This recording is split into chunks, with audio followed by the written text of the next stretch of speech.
qui revient la gestion de la dîme que les enfants de Dieu versent à la maison du trésor? Frères et sœurs, bonjour et bienvenue à cet entretien avec l'homme de Dieu, le révérend pasteur Zoé Mpunga. Il est berger des églises dans l'Afrique de l'Ouest.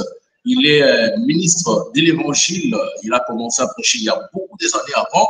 Alors aujourd'hui, nous les recevons dans le cadre de répondre à cette question: à qui revient la gestion de la dîme? Alors sans plus tarder, je vais saluer mon invité, révérend. Shalom et bienvenue. Shalom mon frère John, précieux frère. Que le Seigneur vous bénisse et merci beaucoup de me recevoir. Amen, pasteur, que le Seigneur bénisse aussi. Alors, vous allez essayer un peu de pousser les bancs pour que les amis qui nous suivent en direct puissent vous voir un peu en grand caractère, devant votre caméra, bien sûr. Je crois que vous êtes pasteur des églises. Est-ce que vous pouvez nous rappeler le nom de vos églises dans l'Afrique de l'Ouest? Nous rappelons que vous êtes basé actuellement à Abidjan. C'est là où l'église mère est basée. Est-ce que vous pouvez nous rappeler le nom de votre église? Oui, toutes nos églises s'appellent William Branham, porte le nom de Branham, comme était le Branham Tabernacle. Différence, nous on prend tous les noms. Et au lieu de prendre tabernacle, on sait déjà qu'un temple c'est un tabernacle pour adoration, nous on préfère le royaume éternel. Donc, toutes nos églises s'appellent le royaume éternel, avec l'entièreté du nom de William Branham. Donc, merci, pasteur. Au jour d'aujourd'hui, vous avez combien d'églises dans le monde, pasteur? Bon, pour ne pas vexer ce qu'on ne pourra pas citer, je pense qu'en dehors de celle du Gabon, qui est déjà fusionnée avec le ministère d'un révérend qui était venu à Libreville en temps, je peux l'enlever aujourd'hui. Je crois qu'ils ne vont pas m'en vouloir. Donc, ça reste au moins le Cameroun avec le frère Prince à Douala. Je pense qu'il sera établi forcément pasteur officiel là-bas, mais c'est l'une de nos églises que nous avons produite par notre ministère. Bon, et puis après, nous avons le Togo, nous avons le Burkina qui est en train de grandir, nous avons ici en Côte d'Ivoire, et nous avons l'église du Ghana à Accra avec le révérend Joël et une assemblée sœur au Bénin, c'est-à-dire ce n'est pas par nous directement que l'église est devenue attachée à nous, mais même si on a quand même soutenu au début par les réunions qui ont produit la foi, mais le pasteur de cette église, qui est déjà un ancien révérend, lui, a aussi pris si je peux appeler ça un conseiller spirituel, et on marche ensemble. Donc voilà un peu tout ce que nous avons ici en Afrique de l'Ouest. Maintenant, la Côte d'Ivoire, voilà. Merci beaucoup, révérend. Nous devons vous féliciter parce que récemment, vous étiez au Ouagadougou. Vous avez prêché l'évangile du troisième zone, chose qui n'est pas facile dans un pays où il y a presque de 90% de personnes qui sont de musulmans. Ce n'est pas facile d'apporter cet évangile éternel et que les gens puissent accepter. 3 âmes gagnées au total. Et l'église, vous l'avez dit d'ailleurs, commence à grandir petit à petit. C'est une église qui existait déjà, mais vous étiez parti évangéliser pour gagner encore plus des âmes à Christ. Nous devons vous encourager et vous féliciter pour cela. Vous êtes un évangéliste international. Vous passez partout. Au Congo, vous êtes venu à plusieurs reprises, un peu partout dans le monde. En tout cas, pour cela, que le Seigneur vous bénisse. Et surtout, félicitations. Alors, nous rappelons que vous avez tout un espace sur le plateau du Forum de Jeunes Messages où vous prêchez régulièrement chaque semaine. Ces derniers temps, vous appelez un peu, vous êtes en train de prêcher tout autour d'un grand sujet. Est-ce que vous pouvez nous les rappeler? Oui, nous parlons sur le jugement des nations, c'est-à-dire le point de vue de Dieu sur tout ce qui se passe dans le monde, les gouvernances, les nations, les politiques, etc. Je rappelle que vous avez beaucoup de félicitations, beaucoup de témoignages, des gens qui sont bénis par ces enseignements. Et plusieurs personnes veulent vous rencontrer. Malheureusement, vous n'êtes pas au Congo. Je rappelle que beaucoup de ceux qui veulent vous suivre, ils sont à Kinshasa, au Congo. Nous essayons de partager avec certains votre numéro de téléphone, chose qui s'est fait aussi maintenant là en bas de notre écran là. Les enfants de Dieu qui nous suivent voient votre numéro s'afficher. Je crois qu'ils vont justement vous contacter pour approfondir un peu cette matière. En tout cas, merci beaucoup. Alors, pasteur, aujourd'hui, nous vous invitons pour parler tout autour de cette question vraiment pertinente, une question qui touche aux sensibilités et aux avoirs des serviteurs de Dieu. Qu'est-ce que ça vous fait de parler de la dîme? Une chose qui vous revient de droit d'après le message du temps de la fin ainsi que de la Bible. Qu'est-ce que ça vous fait? Est-ce que ça vous gêne aussi un peu comme les autres? Oui, beaucoup, beaucoup. Parmi les sujets qui me gênent dans le message, c'est la dîme. J'ai toujours eu l'idée, personnellement, hein, humainement parlant, que ça n'aurait pas dû exister.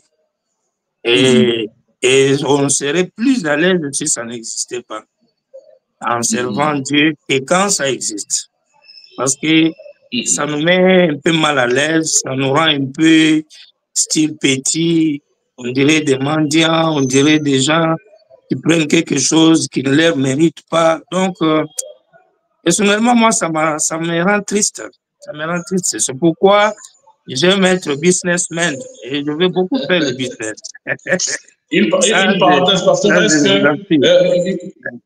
parenthèse, pasteur, s'il vous plaît, est-ce que vous aussi, vous travaillez, en dehors du fait que vous êtes pasteur des églises, est-ce que vous travaillez aussi? Vous êtes un businessman? Business, oui, ça, je le suis, certainement. D'accord. Vous le faites, la plupart des pasteurs dans le message du travail, ils sont des chômeurs, raison pour laquelle, c'est une parenthèse, hein, quelque chose que beaucoup de ceux qui nous suivent disent, la plupart de ceux qui s'acharnent sur cette histoire de la dîme, ce sont des chômeurs. Ceux qui s'attendent aux dîmes des enfants de Dieu, un peu comme vous là, vous avez plus de 5 églises dans le monde, et vous ne faites que bénéficier ou bien profiter de la dîme, alors que la dîme, en premier lieu, d'après les Écritures, vous allez aussi nous en détailler ici, la dîme revient à la maison du trésor, la maison de Dieu. Aujourd'hui, cette maison de Dieu a été transformée en l'homme pasteur, et c'est le seul pasteur qui devient la charge pour l'église locale. Alors, pasteur, nous allons vous accorder 10 minutes pour vous permettre de vous épuiser. Parler de tout ce qui concerne la dîme, de la Genèse jusqu'à aujourd'hui. Et puis, nous rappelons qu'avant vous, il y a le révérend Varesh des États-Unis qui a aussi abordé cette question avec notre frère Cédric Lukou-Sabana. En second lieu, nous avons reçu le pasteur Emmanuel Koutouli-Kinshasa, en RD Congo, qui a aussi abordé cette même question autour de la dîme. Vous serez le troisième dans cette série de questions liées à la dîme pour répondre aux enfants de Dieu. Il est vrai que la parole exige à tous les enfants de Dieu, les brebis, qui sont dans des églises locales, à aller payer la dîme dans la maison du trésor, parce qu'il y a des bénédictions rattachées à cela.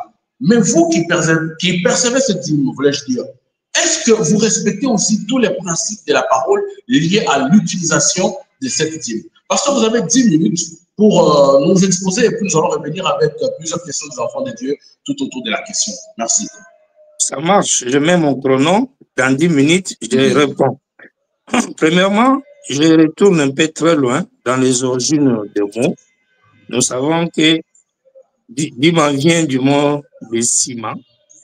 Et ciment qui signifie le 1/10 de pourcent conversé en nature ou en espèces sur les récoltes. Ça, c'est pour Israël, tout dans le cadre religieux. Et pour les nations ou les territoires à l'époque, c'était considéré comme des impôts. Parce que dès que vous avez une cité avec ses habitants, ces derniers doivent payer des impôts afin de faire vivre la cité. Et la cité était dirigée par des humains qui sont élus là-bas. Et c'est eux qui mangeaient selon les salaires répartis. C'est impôts que les gens payent. Et c'est la même chose qui se faisait pour la dîme.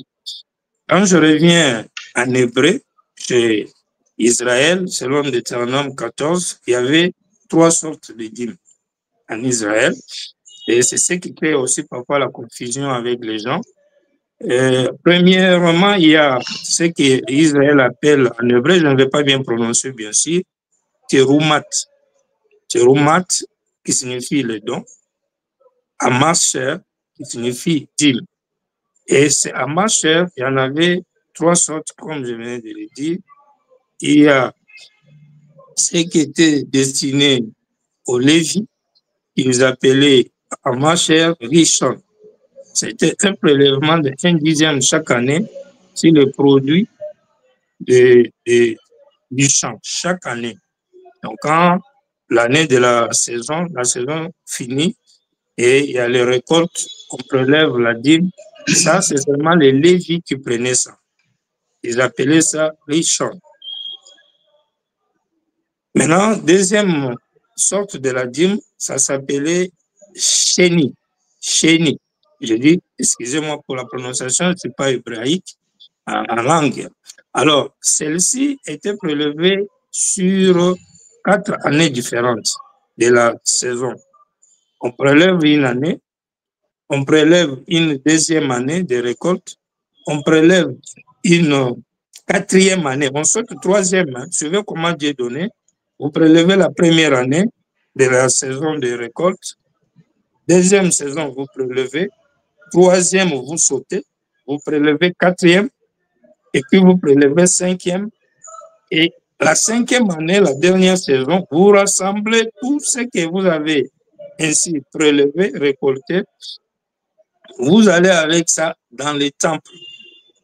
Vous vous asseyez et vous mangez. Vous ne donnez à personne. C'est vous-même qui mangez ça. Ça, c'est ça la dîme à marche, appelée Sheni. Ce qui fait qu'il y a des doctrines, si vous vérifiez, qui commencent à dire, par exemple, que non, la dîme ne peut pas être remise à quelqu'un, mais c'est vous-même qui mangez ça.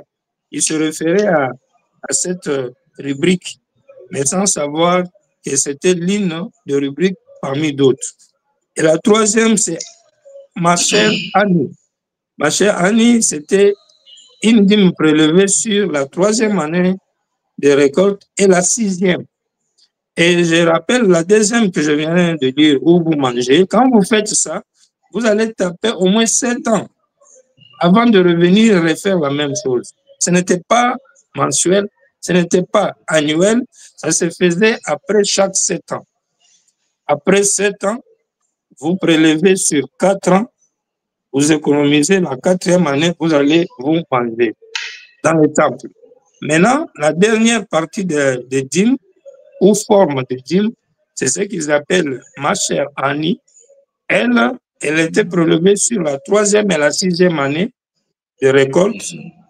Et puis, ça, c'était remis au temple aux pauvres. Donc ça, on donnait aux pauvres.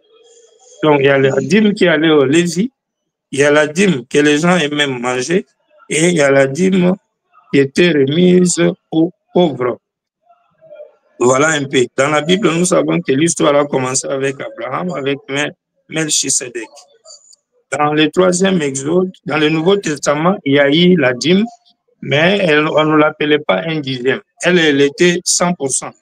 Si on devait la nommer, on appellerait cela karma les 100%, pas les 1/10.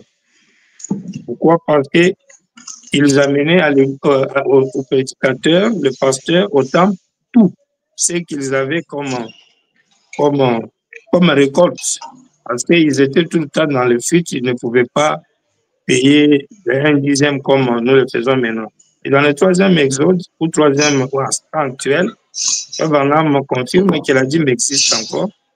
Si vous prenez avec moi Hébreux chapitre 7, première partie, paragraphe 123, pourquoi un homme recevrait-il des dîmes s'il n'a jamais connu de naissance et ne mourrait jamais, et qu'il demeurerait du commencement à la fin, et qu'il demeurait du commencement à la fin.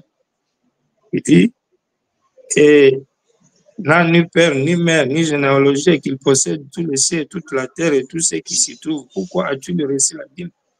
Pourquoi demanderait-il à Abraham de payer des dîmes? Vous voyez combien c'est une chose stricte que de payer la dîme. La dîme, c'est une chose juste. Tout chrétien est obligé de payer la dîme. Il dit, c'est vrai, cela n'a jamais été changé. Jamais été changé. Donc, la première chose, si nous autres, nous la laissons, la dîme, être perçue, c'est parce que le grand Bill a insisté comme ça. Sinon, moi, j'allais trouver des compromis pour enlever ça, pour que les gens se sentent à l'aise. Parce que les gens dans les églises, ils adorent bien, ils font tout bien, mais quand ça arrive sur dîme, ils deviennent nerveux. Si vous prenez le sermon, maintenant la question à qui, bon, non, pas encore là-bas, je prends encore dès ce moment, prêcher samedi le 16 juillet 60, paragraphe 28. Merci ma petite sœur pour cette dîme. En tant que ministre, je suis censé recevoir des dîmes. Voilà, fait dire merci à la personne. Je peux même dire qu'on peut avancer maintenant dans d'autres questions. J'ai fini avec l'introduction et 3 formes de dîmes et j'ai donné une écriture où il dit que ça n'a jamais été changé.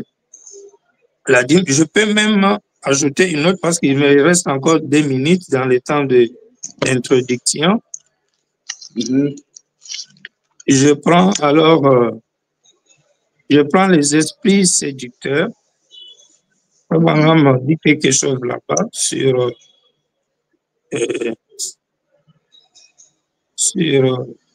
ça encore. Alors, ça va un peu loin. Ouais. Alors, frères et sœurs, vous qui nous suivez en direct du forum, le jeu du message, nous rappelons que nous recevons ici l'homme de Dieu, le révérend pasteur Zoé Mpunga. Il est berger des églises William Marlon Branham Royaume éternel en Afrique de l'Ouest et un peu partout dans le monde. Aujourd'hui, il essaie de répondre à une grande question de l'heure liée à la dîme. À qui revient la gestion de la dîme? Raison pour laquelle nous l'invitons aussi d'ailleurs pour qu'il puisse justement répondre à plusieurs questions des enfants de Dieu que vous êtes.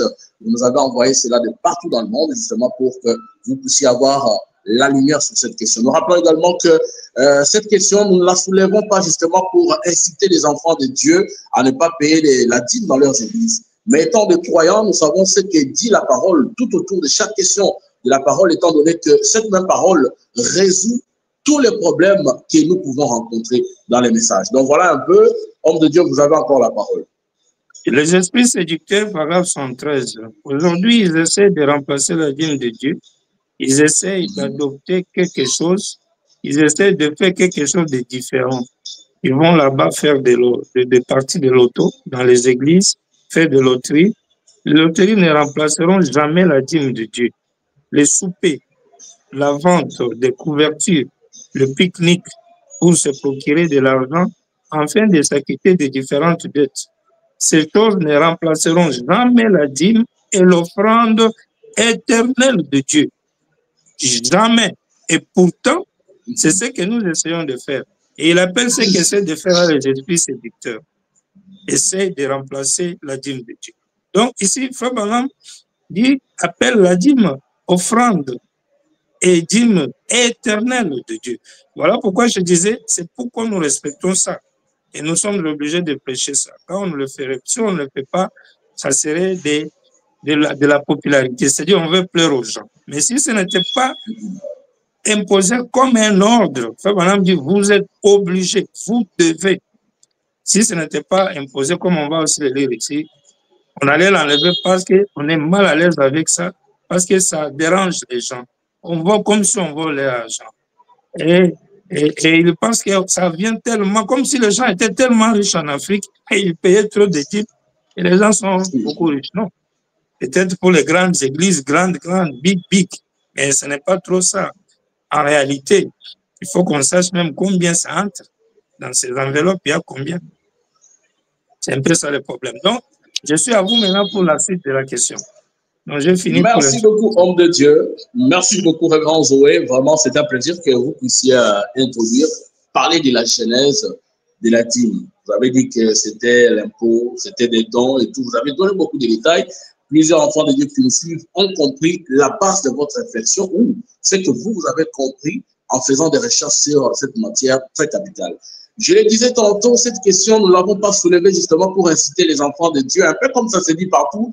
Forme le jeune du message a suscité une question pour lapider les serviteurs de Dieu, pour inciter les autres, ceux qui sont des brebis, bien sûr, à ne pas payer cette recommandation divine. Non, nous voulons juste avoir la clarté sur la gestion. Tous, en tant que croyants, et pasteurs, et brebis, savons que la parole nous exige à payer la dîme. Et nous savons d'ailleurs que les serviteurs de Dieu aussi sont dans l'obligation de payer la dîme de dîmes. Le pasteur Zoé va nous dire aussi dans cette question à qui est-ce qu'ils vont payer cette dîme de dîmes. Voilà un peu la petite clarification qu'on voulait donner tout autour de ce qui se raconte sur le terrain. Voilà, pasteur, nous allons prendre quelques questions, bien sûr. On va vous éviter des questions qui ont été répondues par d'autres serviteurs de Dieu parce que dans ces émissions, comme vous les remarquerez, nous prenons le premier intervenant, deuxième, troisième, quatrième, jusqu'à ce que Dieu permette à ce que nous puissions finir avec ces sujets. Et à chaque fois que nous revenons, nous prenons des questions qui reviennent, des questions qui sont différentes de celles que d'autres serviteurs de Dieu avaient déjà répondu. Alors, il y a une question qui ne peut pas vous échapper, c'est celle de savoir. C'était quoi l'idée première quand Dieu avait institué la dîme dans la Bible, d'abord?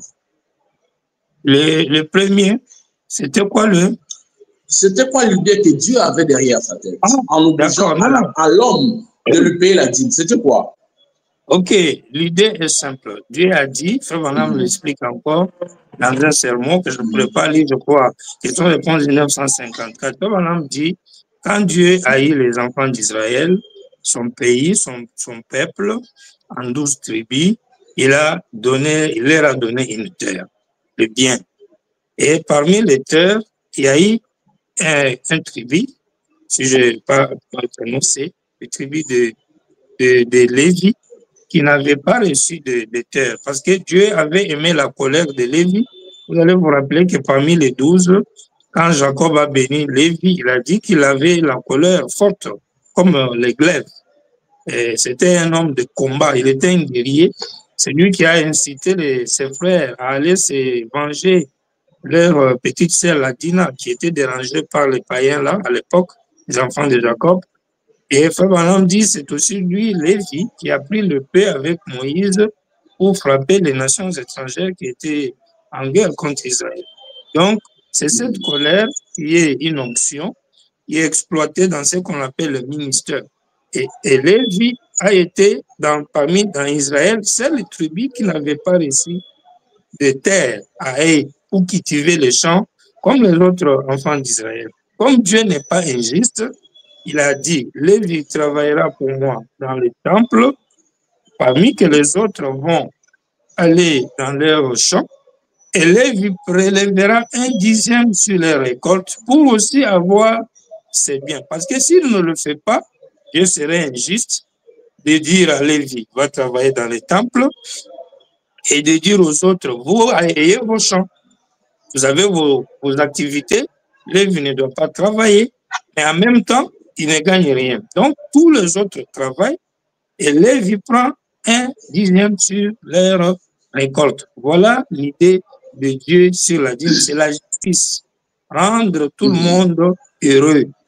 Donner à chacun une part de richesse pour lui et pour sa famille. C'est ça l'idée de la dîme. Bibliquement parlant, avec l'histoire des Hébreux. D'accord, pasteur. Cette dîme-là devait être versée au Lévi. On allait verser ça entre leurs mains ou bien on allait verser ça au temple? Non, en Israël, les Léviens même habitent le temple. Ils sont tout le temps au temple. Okay. Voilà. Donc, et on vient verser à tous ceux qui habitaient dans le temple, c'est ça? Ouais. Non, personne d'autre n'y habitait pas Lévi. Il n'y avait pas quelqu'un qui travaillait au temple dans ce temps-là à part Lévi. C'est Lévi seul qui travaille au temple. Et il était seul avec sa famille, c'est ça? Je ne sais pas comment. Ils avaient un campement, forcément. Ils avaient un campement, mais pas loin du temple. Mais leur lié, leur bureau, c'était le temple. Parce qu'à tout moment, un juif, sur les 2 millions, un juif venait avec un agneau. Si vous n'êtes pas là, le temple était en permanence occupé par les Lévites. Par les Lévites. Comment ils s'échangeaient selon l'ordre du jour, ça on n'a pas les détails, mais ils étaient là.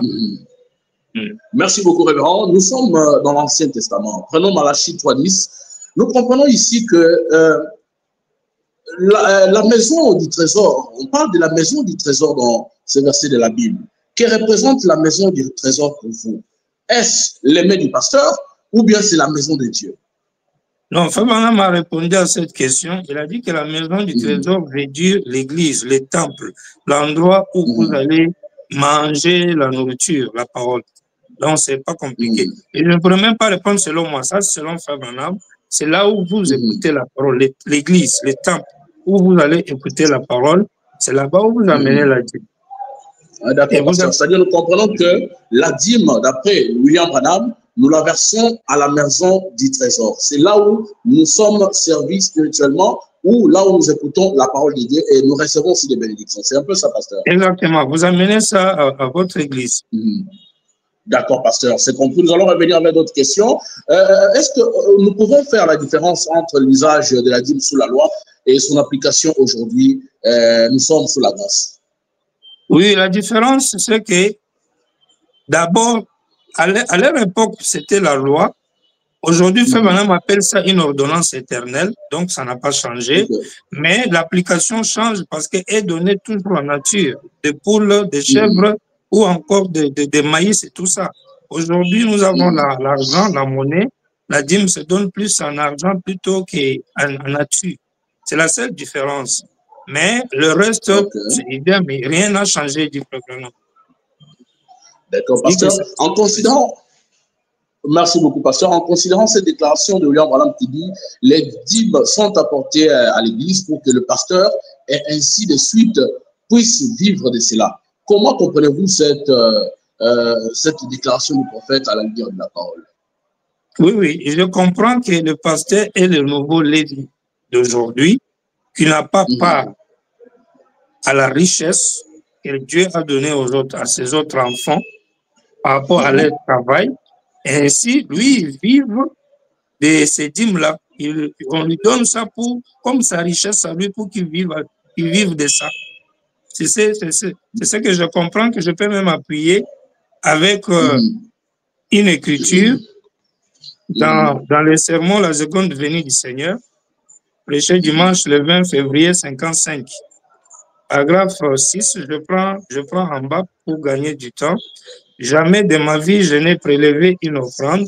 Jamais de ma vie je n'ai prélevé une offrande. Là où j'étais pasteur, en tant que prédicateur baptiste, pendant 12 ans, je n'avais jamais perçu un sou comme salaire.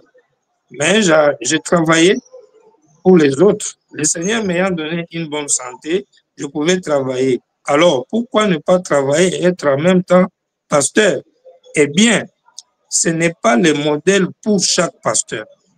Ça, il dit, travailler et être pasteur, comme lui le faisait là, ce n'est pas un modèle pour chaque pasteur. Même si aujourd'hui, notre slogan, c'est que Frère Branham est notre modèle. Mais au moins ici, lui-même dit, ce qu'il faisait là, il ne veut pas que ça soit un modèle pour tout le monde. Et il ajoute, en effet, un ministre de l'Évangile ne peut pas aller travailler et prier et ensuite venir dans son église. Vous voyez? Il dit, il doit visiter ses membres et autres. Et le paie des dîmes et autres provenant de membres et leurs offrandes pourront certainement suffire à prendre soin de lui. Et je pense que nous... Ouais. Et le pasteur... De lui, là, c'est du pasteur qu'on parle. Le pasteur, lui, au singulier, pas et, dit lui. Et je pense que l'ouvrier, pas les ouvriers au pluriel, l'ouvrier mérite son salaire. Mais dans mon cas, j'ai travaillé au service de l'environnement. Je pouvais travailler dans un service public, etc. Donc ici, quand on dit vous amenez vos dîmes à la maison du trésor, la maison du trésor veut dire l'église, l'endroit, les lieux où vous vous nourrissez de la parole de Dieu. Et quand vous amenez cela, Madame dit ce n'est pas pour donner au mur. Il dit ce n'est pas pour donner au mur. Prenez le sermon Jésus-Christ, c'est le même hier aujourd'hui éternellement. Tixon, 4 juin 103, 44. Nous fréquentons l'église, que nous en ayons envie ou pas. C'est là que nous, à notre église, c'est là, notre église, nous payons nos dîmes.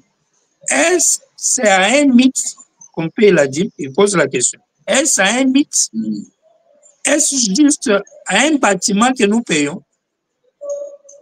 Vous voyez? Il dit, est-ce que cet homme qui est notre pasteur, c'est juste un imitateur de quelque chose qui n'existe pas? La religion chrétienne est-elle identique à la mythologie grecque ou à la mythologie romaine ou à quelque chose comme cela? Est-ce juste un mythe ou est-ce une réalité? Maintenant, pour moi, cette Bible est soit vraie, soit fausse. La dîme se paie à la maison de Dieu qui est l'église. Et l'église, là, c'est pas le bâtiment. Il y a un monsieur là-bas qui représente, qui incarne l'église, même c'est le ministère, les lévites, le pasteur. Et c'est lui qui reçoit ça. Ça, là, ce n'est pas quatre chemins. Il n'y a personne dans le message qui peut contredire ça, sauf si c'est un faux ou bien un incrédule. Sinon, il n'y a aucune écriture qui a bien dit clairement, ça ne demande même pas de débat. Quand vous amenez votre 1/10 au temple, la personne visée en allant là, parce que vous devez avoir quelqu'un en allant là à qui vous devez aller donner. Et ce n'est pas le mur, ce n'est pas le banc, ce n'est pas les diacres ou les celui-ci. Il y a un parterre là-bas, parce que même si tu donnais à un diacre ou à qui que ce soit, il fera arriver forcément au pasteur. Donc, c'est lui qui est destiné. Parce que c'est lui la destination finale. Merci beaucoup, pasteur. Vous et moi, en tant qu'électeurs du message, savons que William Branham, c'est lui qui est le modèle de cet âge ici, c'est lui qui vous a apporté toutes ces citations que vous êtes en train de lire, percevait un salaire de $100 la semaine, vous le savez. Est-ce que vous, pasteur, aujourd'hui, accepteriez-vous qu'on puisse vous payer $100, peu importe la valeur que ça peut prendre aujourd'hui, accepteriez-vous que votre église puisse vous payer un salaire sur base de tous les entrées en matière d'argent dans l'église? Avant même que je ne dise oui ou non, c'est que j'aimerais bien qu'on me paye, mais on ne m'a jamais payé depuis que moi je prêche. Et moi non plus, je n'ai jamais prélevé une offrande d'amour pour moi. Sauf si j'ai un deuil et que le frère me donne ce qu'on appelle ça Abidjan Yapo. Mais que moi-même, comme ça, je me mets prélever une offrande d'amour. Non, mais pas maintenant qu'on prélever une offrande d'amour parce que chaque jour de culte, après pour lui. D'abord, je ne sais même pas qui a dit aux gens qui avait fixé les $100 à Abraham. Je ne sais pas comment les gens lisent parce que nous comprenons le français. Frère Branham, personne ne lui a jamais donné un salaire de $100. Personne. Même Frère Joseph, qui a l'anglais, qui dort et qui se réveille avec le message, n'a pas l'écriture où Frère Branham dit qu'on lui a remis un salaire. Non. Là où il dit que le tabernacle me donne, où je vis de ce que le tabernacle me paye, les gens auraient pu chercher à savoir, le tabernacle lui a fixé ça quand. Ce n'est pas le tabernacle qui lui a fixé, c'est lui-même. C'est dans sa gestion que lui-même s'est payé. Oui, je vais lire ça ici. Parce que vous allez nous lire cette citation, mais bien avant que vous puissiez lire, je vais prendre la seconde venue, prêcher le 20 février 1955. Frère Branham dit au paragraphe 7, vers le milieu, il dit, et puis à la fin de l'offrande, ou plutôt à la fin des réunions, on me remet généralement une offrande d'amour. Et j'aurais souhaité ne pas avoir à la recevoir. Mais j'ai une famille. Il me faut couvrir nos dépenses que je prêche qui s'élèvent à environ $100 par jour à mon bureau et ailleurs. Et je paye mes collaborateurs.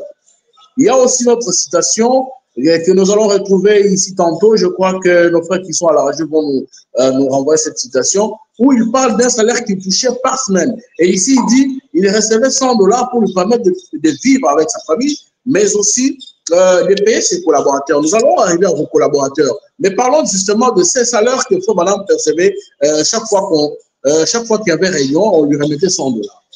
Tu vois déjà, là où tu viens de lire ici, quand il dit que ses dépenses s'élevaient à environ $100 par jour à mon bureau et ailleurs, et il ajoute, et je paye mes collaborateurs. Ces collaborateurs ici, il les a précisés. Ce n'est pas les diacres, les AD ou quoi, non. Les collaborateurs ici, ils parlent des gens de son bureau et les gens de l'équipe de campagne avec lesquels il faisait les réunions. C'est ça le collaborateur. Il y a son secrétaire dedans, secrétaire missionnaire dedans, il y a secrétaire du bureau là, son bureau du travail. C'est ça ce collaborateur. Ah bon? Pasteur, je sais que vous êtes Wamaubala.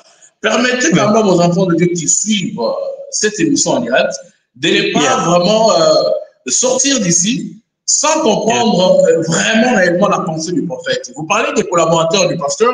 Ici, nous savons que Frère Branham il a établi dans l'Église tout un gouvernement. Il y a notamment les diacres qui sont censés maintenir l'ordre dans l'Église, mais il y a aussi les administrateurs qui sont toujours des collaborateurs du pasteur censés gérer toutes les finances de l'Église ainsi que le patrimoine que cette Église va acquérir. Mais ici, vous nous parlez des gens de la campagne et tout. Est-ce que vous avez des citations qui soutiennent que les collaborateurs du pasteur sont autre chose ou bien sont autre chose en dehors de diacres et administrateurs? Non, on ne peut pas faire des amalgames. Là où Branham dit qu'il paye ses collaborateurs, il explique ces collaborateurs-là. C'est parce que vous avez peu du temps. Si vous avez plus du temps, je vais vous lire ici, il leur donne par exemple le nombre de 5. Il dit, j'ai 5 personnes dans les bureaux qui travaillent, que je sois là ou que je ne sois pas là. Et il faut le payer. Lisez-nous ça. Nous voulons que c'est pourquoi il dit que je sois là, que je ne sois pas là, j'ai des dépenses qui s'élèvent à $100 par jour dans les bureaux. C'est dans les bureaux là, ces gens-là qui travaillent avec lui. Il y a Ernest Baxter, avec qui il faisait des voyages, et des gens comme cela. Ces gens-là, lui, il les payait, il travaillait avec eux. Maintenant, vous voulez que je lise, qu'on commence par quoi? À qui reçoit la dîme, ou bien maintenant, par rapport au diacre, les diacres, on ne le paye pas. Si un frère vient aujourd'hui et dit qu'un diacre dans une église doit recevoir un salaire, ça, c'est son message à lui, pas le message de Branham, il n'y en a pas. Les administrateurs, nous avons, s'il vous plaît, pasteur, j'aimerais que nous puissions aller mollo. Je souhaiterais, si vous le voulez bien sûr, que vous puissiez prendre d'abord la citation, la première citation que je vous ai demandé. À qui est-ce qu'on verse la dîme? À la maison du trésor ou au pasteur? Mais aussi, vous allez poursuivre avec d'autres questions, justement, pour permettre aux gens de ne pas mélanger. Exactement. Voilà. Quand vous prenez, dès ce moment, je commence à répondre à la question là par cette écriture, samedi 16 juillet 60, paragraphe 28. Merci ma petite sœur pour cette dîme. Ça, c'est une sœur qui a remis une dîme à Frère Branham. C'est un acte fait qui reste dans la jurisprudence des exécutions. Merci ma petite sœur pour cette dîme. En tant que ministre, je suis censé recevoir des dîmes.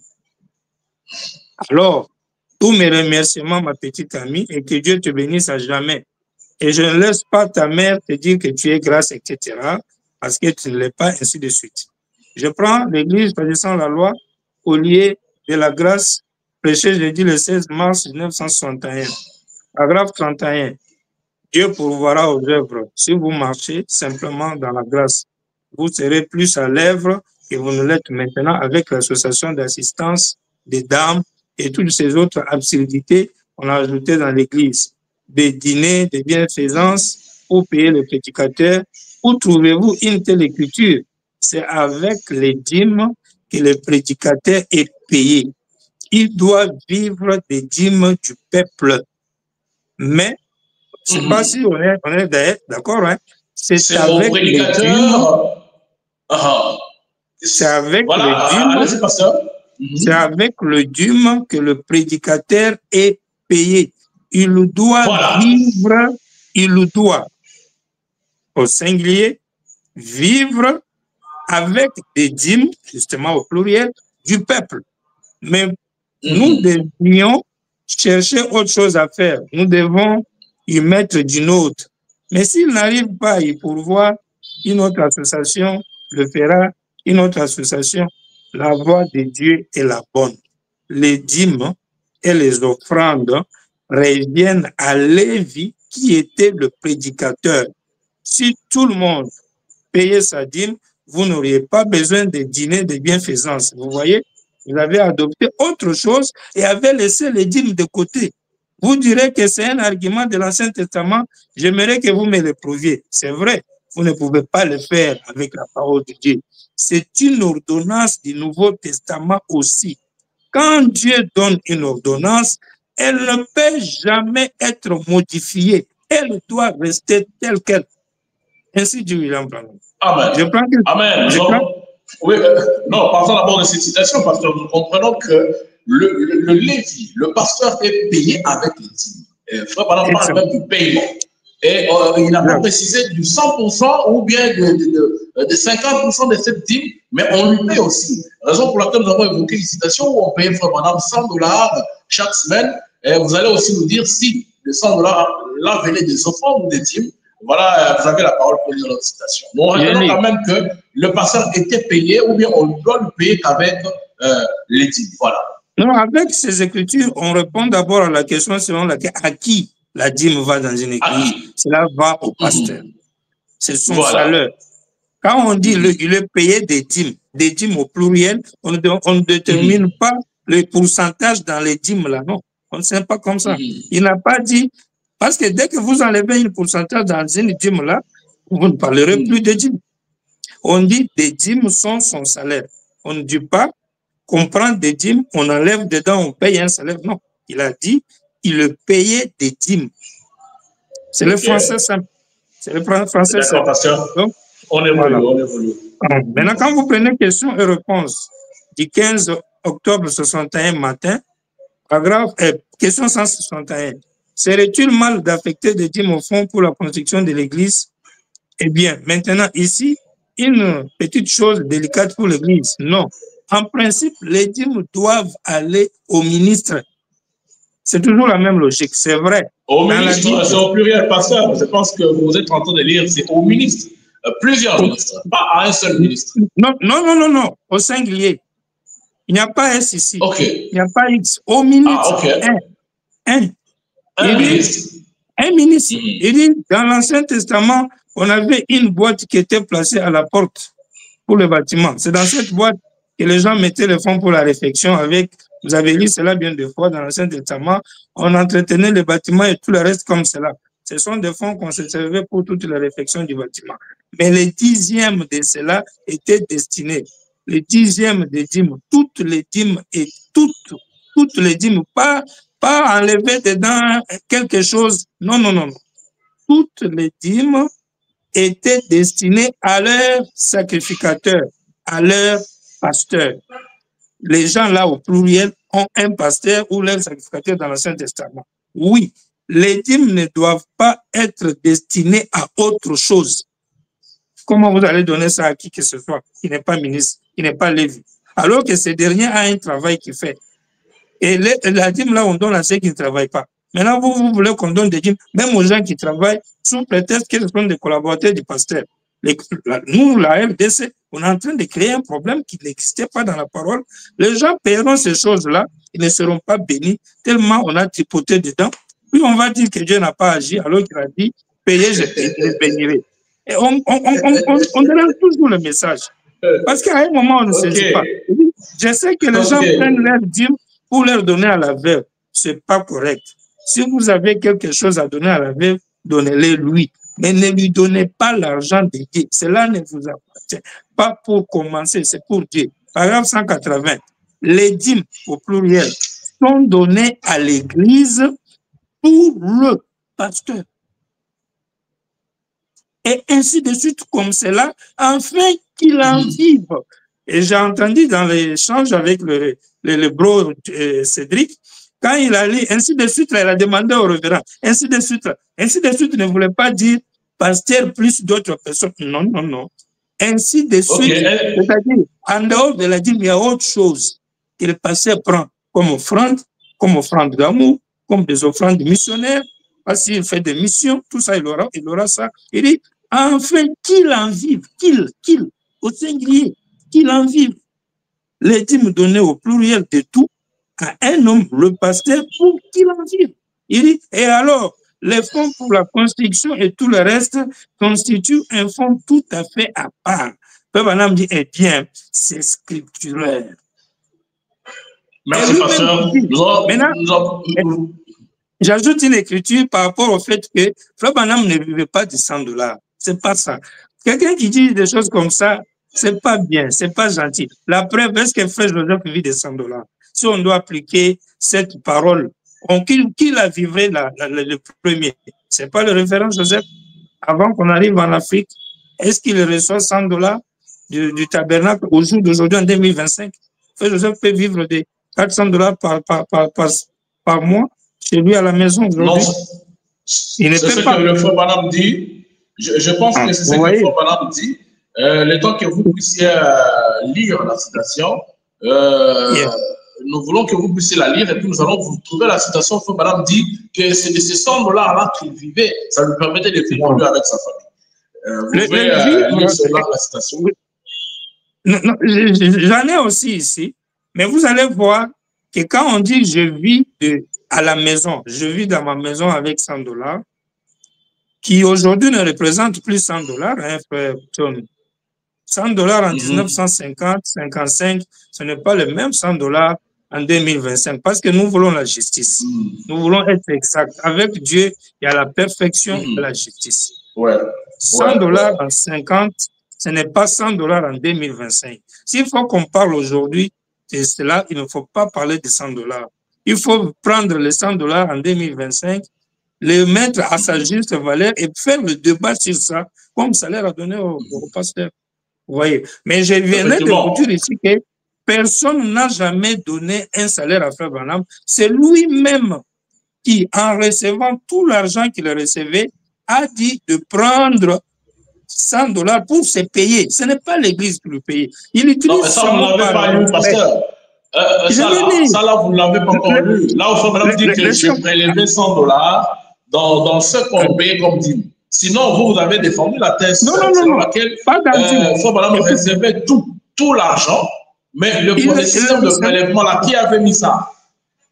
Non, écoute, le chef de Branham Tabernacle, c'est Branham. Tout ce qu'on a mené là-bas venait pour lui. Il y avait aussi le frère Neville. Il y avait le frère Neville qui disait que c'est le pasteur Neville. Il était pasteur du Branham Tabernacle. Adjoint, associé. Il est associé. Il n'est pas le chef. Ok. Le Branham dit, je détiens les propriétés. Il dit, je détiens les propriétés. C'est pourquoi il dit aux gens, si vous vous réunissez avec Neville et que ça ne marche pas, vous venez à moi. C'est pourquoi il donne l'ordre dans l'église. Sinon, toi, Neville, tu es pasteur et Frère Branham enseigne l'ordre. Les gens ne suivent que Branham. Toi, maintenant, tu es pasteur étiquette. Non. D'accord, pasteur, une parenthèse. Une parenthèse. Dans la dernière citation que vous venez de lire, vous avez dit que la dîme servait pour payer les ministres. Vraiment le cas du Branham Tabernacle. Neville était pasteur ou bien ministre du Branham Tabernacle? On y arrive. Non, il était ministre, pasteur associé de Branham Tabernacle. Pasteur associé. Alors, lorsque les dîmes venaient au Branham Tabernacle, qui était censé recevoir toutes les dîmes? Et puis, voilà, ça se passait comment? Qui recevait d'abord la réception? La première réception, c'est William Branham à qui cela appartient. Et ça vient direct, parce qu'il y a ceux qui lui donnent en main. Je lis ici, une sœur lui a donné. Il y a d'autres même en route. Il les croise. Il dit, j'ai des dîmes que j'ai réunis ici pour toi. Il lui donne. Et il y a d'autres qui donnent à l'église dans les enveloppes. Mais quand les AD vont tout prendre, et les trésoriers, etc., ils vont lui donner. Il lui donne, il prend tout. Maintenant, lui, il payait, il diverse. C'est ça, c'est la gestion. C'est pourquoi on n'était pas encore arrivé à la gestion. Si vous me permettez à la gestion, on va arriver. Effectivement. Donc, vous allez lire la citation. C'était juste une parenthèse, une manche que j'avais ouverte. On va arriver à la gestion. Quand vous recevez les dîmes, comment vous gérez ça? C'est la question même du jour. Allez-y, pasteur. Bon, voilà.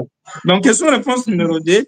Certainement, on demande à Frère Branham, une personne devrait-elle payer ses dîmes à un individu ou un chrétien devrait-il travailler 180? Certainement qu'il devait travailler. S'il y en a un qui aime travailler, c'est bien le chrétien. Payer les dîmes à un individu, c'est de pas qu'il s'agit, voyez-vous, c'est juste. Dans Hébreu 7, la première fois qu'il nous a parlé de la dîme, de telle sorte que, attendez une minute, je crois, c'est quand il descend, quand Abraham venait de la défaite, donc, mais c'est 183. Mais lorsque vous payez vos dîmes, en effet, c'est là où vous recevez votre nourriture que vous devez payer vos dîmes. Ça rejoint ce que je disais ici. Apportez toutes vos dîmes à la maison du trésor, dit l'Éternel. Est-ce juste? Et mettez-moi par les moyens à l'épreuve, dit le Seigneur, et vous verrez si je n'ouvre pas les écluses des cieux et je ne répands pas la bénédiction en abondance. J'invite tout homme ou toute femme qui ne paie pas la dîme à accepter cela. Je pourrais me tenir ici jusqu'au matin et vous raconter simplement ce qui est arrivé quand j'ai compris cela. Et dans quelle situation j'étais et je payais mes dîmes, aussi loyalement que possible. Et lorsque je prenais de l'église ici, c'est là où je voulais tirer l'attention. Lorsque je prenais de l'église ici, lorsqu'il prenait de l'église ici, donc le Branham Tabernacle, ou de mes campagnes, l'argent qui me revenait, lorsque je prenais de l'église ici, le Branham Tabernacle, ou de mes campagnes, l'argent qui me revenait, je prenais le plus, les donnais les dixièmes, donc ils donnent les dixièmes, alors je les donnais à des ministres et je donnais le reste à des ministres. C'est-à-dire, au début, il prend l'argent, au Branham Tabernacle, tout l'argent au Branham Tabernacle, dans des campagnes, non, s'il vous plaît, pasteur. Et voilà, il a précisé l'argent qui lui revenait. Il n'a pas dit qu'il prenait tout l'argent. C'est qui lui revenait de droit. Attendez, je sais pourquoi je dis, je vais lire, où vous comprendrez qu'est-ce qui lui revenait. Ce qui lui revenait, ce n'est pas les $100. Ça là, enlevons ça, effacez ça, c'est pas ça. Je veux vous... Donc, c'est-à-dire qu'en fait, ça me donne l'envie de venir à Kinshasa, m'asseoir face à face et faire sortir tous les 1200 sermons. Je t'assure. Ce n'est pas $100 qui lui revenait, non. Voilà. Il dit, lorsque je prenais de l'église ici, ou de mes campagnes, l'argent qui me revenait, par exemple, dans les campagnes, c'est $100 qui lui revenait? Non. Vous voyez un peu, lorsque je prenais de cette église et dans les campagnes, l'argent qui me revenait, si on dit que c'est $100, ça c'est au Branham Tabernacle, mais dans les campagnes, c'est $100 qu'on lui donnait? Non. Vous verrez que ce n'est pas ça. Il dit... Ça peut être aussi l'offrande d'amour qu'on cotisait pour lui. Exactement. Et les offrandes missionnaires. Offrandes d'amour, offrandes missionnaires. Et les dîmes même des gens dans les églises où il allait là, on lui donnait aussi. Et lui, il refusait pour dire non, non, si vous avez une église, vous amenez votre pasteur.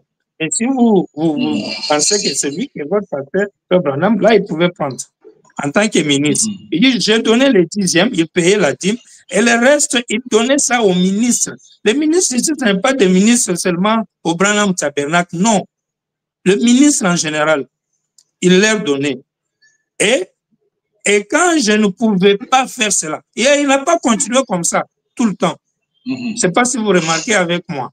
Quand je ne pouvais pas faire cela, alors voici ce que je faisais. Donc, il a changé. J'ai gardé 10% et donné à Dieu 90%. Lui, il mange les 10% de tout ce qu'il gagne. Puis, il prend 90%, il donne à Dieu. Tu sais comment il donnait à Dieu? Il met dans la fondation. Et il donne à l'église. C'était ça. Et l'église, la caisse là, une caisse que lui-même utilise pour les missions. Il dit, oui, lorsque la loi m'a dit que je ne devais pas faire cela, que je devais prendre, et que si je le faisais, il fallait payer pour tout cela, alors j'ai dû prendre cela et le faire passer dans des œuvres missionnaires à l'étranger et ainsi de suite. Et j'ai dû donc prélever juste un salaire de $100 par semaine sur cela. Ok. Vous voyez, il me prenait, quand il dit de tout ce qu'il recevait, ce n'était pas $100. C'est après avoir tout reçu, et du Branham Tabernacle, et de l'extérieur, il enlève un dixième. Il mange, il enlève 90%. Il donne à l'église, le gouvernement américain dit, tu vas payer les taxes. Il dit, ah, ok.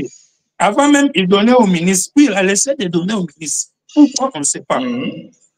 Et le ministre qui donnait, ce n'était pas que non, il y a une liste de ministres au Branham Tabernacle, toi, pour toi, 1, 2, 3, 4. Non.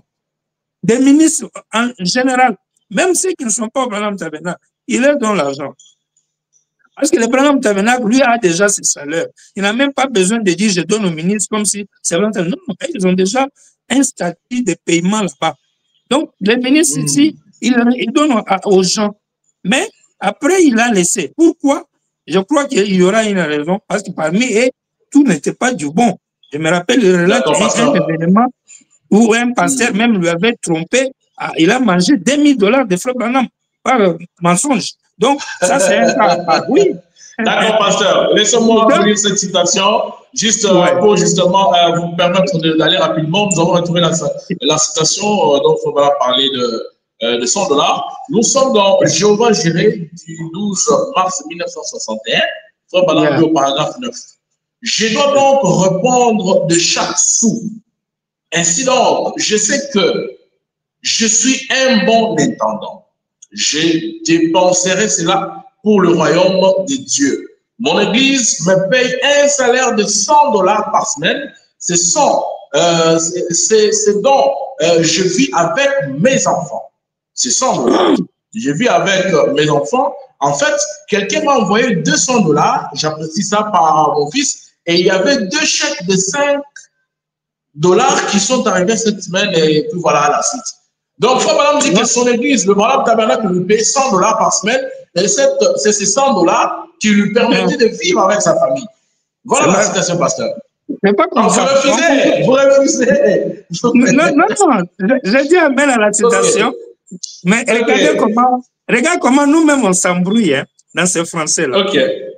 Quand quelqu'un dit j'ai vu des 100 $ payés par Tabernacle, d'abord il a utilisé le terme-là par respect. Parce que vous voyez ici que celui qui a fixé les 100 $, c'est lui-même. C'est lui-même. Je viens de dire ça ici, non? Mais madame ne peut pas se contredire, pasteur. Exactement. Madame ne peut pas se contredire. Non, c'est pas le respect. L'église, le tabernacle là. Non, un frère John, l'église, le tabernacle là. Celui qui est, ça s'appelle Branham Tabernacle. Ça s'appelle Branham Tabernacle. Il dit qu'il détient les titres. Il détient les titres de propriété.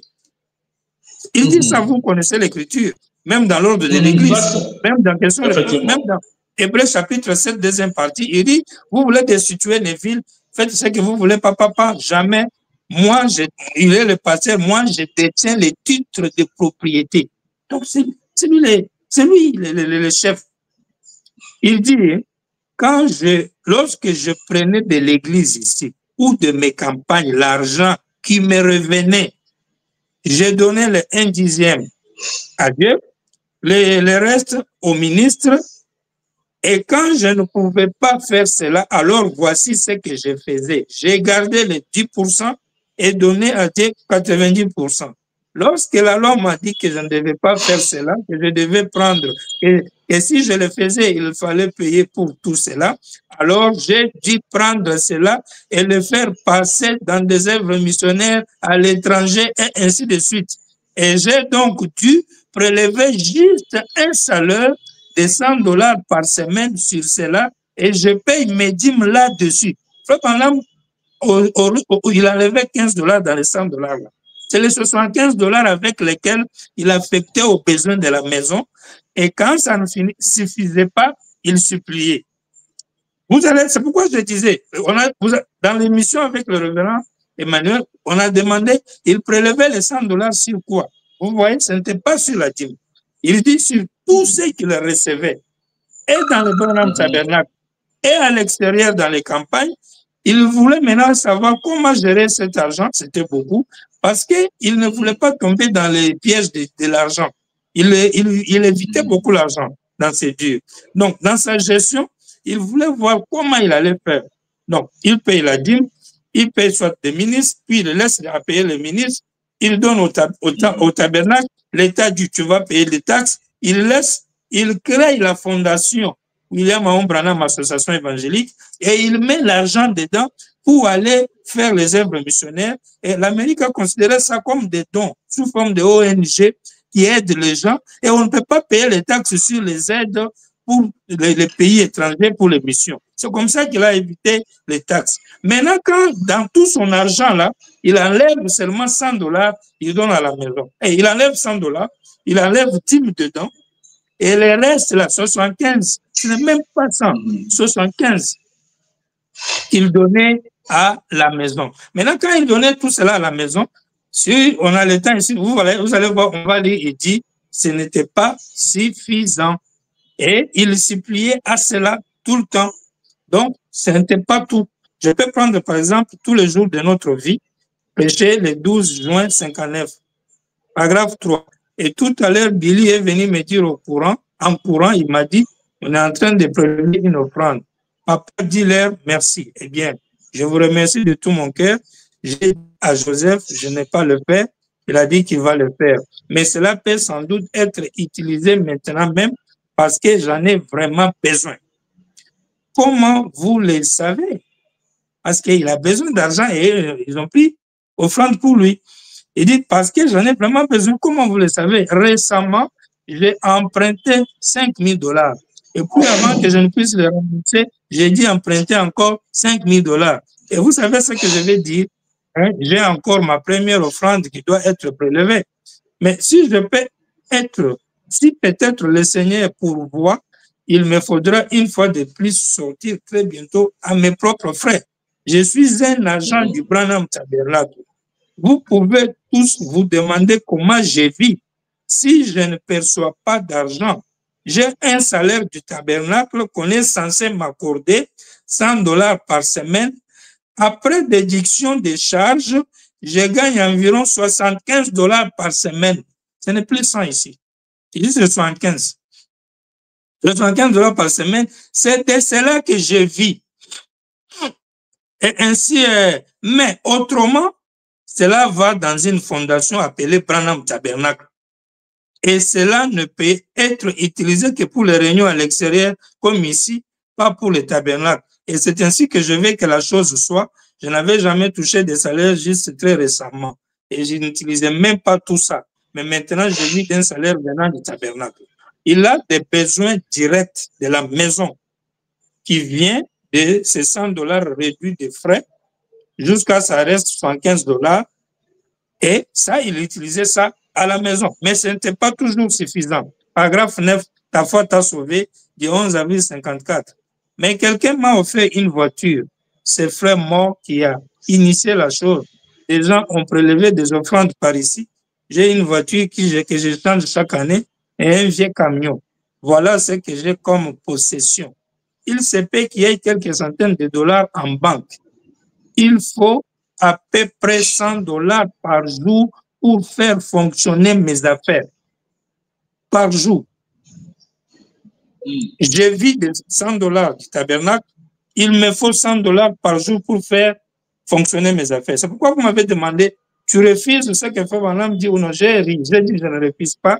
Mais il faut qu'on comprenne ce que l'homme est en train de dire. Quand il dit, je vis de 100 $ à la maison, il faisait une différence entre peut-être les achats de nourriture, des besoins de MEDA à la maison, avec le reste des besoins. La preuve ici, il différencie. Je relis. Il se peut qu'il y ait quelques centaines de dollars en banque. Des centaines de dollars. Il y a des centaines de dollars en banque. Il faut aussi faire la différence entre les contextes aussi. Là, on est en quelle année? Et puis là où il dit ici que je vis de ces 100 $ avec ma famille, c'est en quelle année? 54. Je suis en 54. Très loin. 54. Et là où dans Jéhovah Jireh ici, nous sommes aussi en 1961, où il parle déjà qu'il vivait de ce 100 $ là avec sa famille en 61. Maintenant, en 64, question-réponse numéro 2, il dit c'est lui-même qui a prélevé ces 100 $ là. Donc, vous voyez on peut comprendre que Frère Branham a évolué avec le temps, c'est ça? Non, non. En termes de l'argent de 100 $ en question, rien n'a évolué. Mais le problème est que c'est de l'argent que lui-même a affecté à la maison. Ce n'est pas un salaire. D'accord, pasteur, là, c'est compris. Ce n'est pas un salaire proprement dit, tout comme ton revenu ou mon revenu dans une entreprise. Le chef me dit, je te paye autant. Non, non, non. Il dit, c'est lui-même, et je termine la citation, il dit, il se peut qu'il y ait quelques centaines de dollars en banque. Il faut à peu près 100 $ par jour pour faire fonctionner mes affaires. Vous pourriez vous imaginer, nous avons un compte débiteur la moitié du temps. Si vous n'y croyez pas, écrivez simplement à la société, la banque, et vous verrez.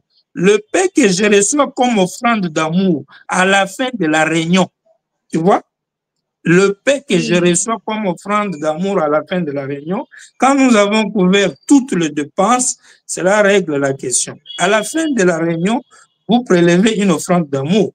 Si c'est suffisant, je rentre chez moi et demande à mon secrétaire combien il faut pour les besoins du bureau, combien nous sommes endettés. Nous comblons, nous réglons tout ce que nous pouvons. S'il en reste un petit quelque chose pour m'amener, moi et mon fils, à la prochaine réunion, je place cela dans le champ missionnaire à l'étranger. Un jour, il me faudra rendre compte pour chaque sou qui m'aura été donné. Si je place cela dans l'œuvre de Dieu, je voudrais être un bon intendant de ces affaires. Donc, vous allez remarquer que après avoir payé, si vous prenez même, les gens peuvent lire expectative du 1er octobre 55, il dit la même chose. Mes dépenses à la maison s'élèvent à environ $100 par jour. Ici, maintenant, c'est à la maison. Expectative du 1er octobre 1955. Oh, paragraphe 5. Que le Seigneur vous bénisse maintenant. Et je comprends qu'il y a quelques instants, je pense qu'on a prélevé une offrande d'amour. C'est ce que mon fils m'a dit pour moi. Je n'en voulais pas, ami. Je ne suis pas venu ici pour ça. Je le sais. Mais ça fait longtemps, depuis que j'ai tenu une réunion. Et mes dépenses à la maison s'élèvent à environ $100 par jour. Au bureau, $100 par jour. À la maison, $100 par jour. Et cette même personne vous dit, je vis des $100 du salaire du tabernacle. Comment vous pouvez relier ces choses? Si vous ne le faites pas bien... C'est à vous maintenant, de nous dire si maintenant, effectivement, relier maintenant les trois là, dites-nous $100 à la maison, $100 pour son bureau, et puis il dit de $100 par semaine, justement, il vivait avec sa famille de ces $100 là. Dites-nous un peu, qu'est-ce que vous pouvez retenir? Ouais, regarde, je finis la citation. Il dit, après avoir payé, il dit, et je vais vous garantir ceci, je n'ai pas un capital. Attends, je ne suis pas venu ici pour ça. Il dit, et mes dépenses à la maison s'élèvent à environ $100 par jour, et je suis probablement fort endetté à la banque, et je vais vous garantir ceci, je n'ai pas un capital avec quoi travailler.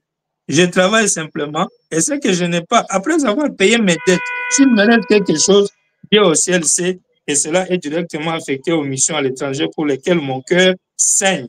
J'aurais bien voulu passer une semaine ici pour prêcher, etc. Mais maintenant, je vais vous garantir ceci, que chaque sou sera utilisé avec respect. Ce que je n'ai pas à utiliser pour ma femme, écoutez, ce que je n'ai pas à utiliser pour ma femme et avec mon fils ici, ça fait 4 enfants dont il faut s'occuper. Et je dois strictement utiliser cela pour l'œuvre du Seigneur, j'en ferai bon usage. Qu'est-ce que je vais mettre à part? C'est que je ne pourrai plus utiliser pour ma femme, pour mon fils. Parce que la charité bien ordonnée commence toujours par soi-même. Tu es missionnaire, tu es pasteur, tu veux mettre l'argent à l'étranger pour aller prêcher, tu ne laisseras pas m'aider à affamer, tu ne laisseras pas Billy pour l'affamer. Maintenant, ce qui m'étonne ici, c'est quoi?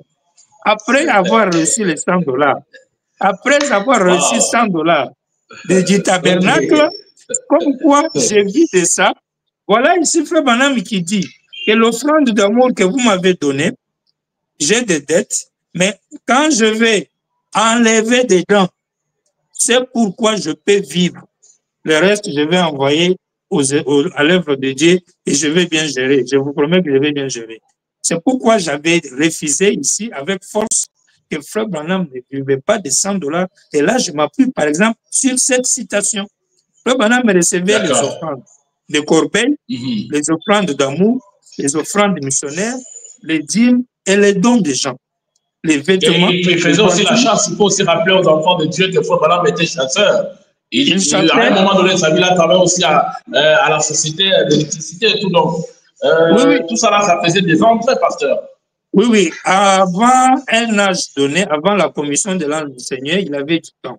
Il dit, j'étais fort physiquement, j'ai travaillé et j'étais pasteur. Mais au moins, il dit, il ne donne pas ça comme un modèle à tout le pasteur. Ça, il a dit ça. Parce qu'après Dieu... pasteur.